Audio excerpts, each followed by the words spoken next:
Hi అండి. అందరికీ నమస్కారం. Welcome to my channel. ఈ వీడియోలో ఇప్పుడే అందిన వార్త. కూలనున్న కూటమి ప్రభుత్వం బయటపడ్డ సర్వే లెక్కలు, పూర్తి సమాచారాన్ని వీడియోలో తెలుసుకుందాం. వీడియోని ఎక్కడ గాని స్కిప్ చేయకుండా ఎండ్ వరకు చూడనప్పుడు ఇన్ఫర్మేషన్ పూర్తిగా అర్థమవుతుంది.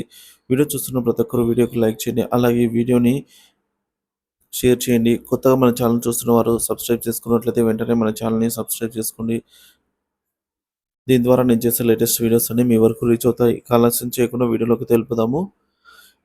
వైసీపీ తిరిగి విజయం సాధిస్తుందని చెప్పిన వారిలో ఆరా మస్తాన్ సర్వే ఒకటి.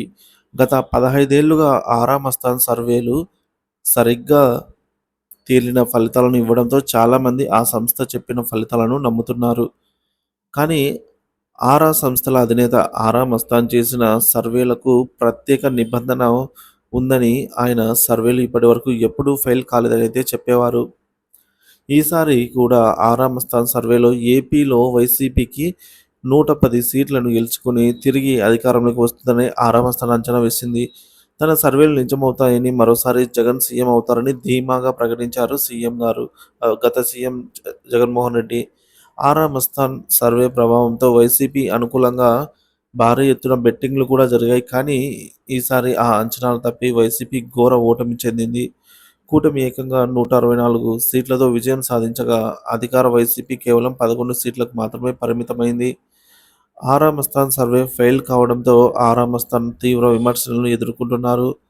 ఆయన జగన్‌ను గుడ్డిగా నమ్మడంతోనే ఈసారి అతి విశ్వాసానికి గురై తన సర్వేలు తప్పయ్యాయని విమర్శలు వచ్చాయి.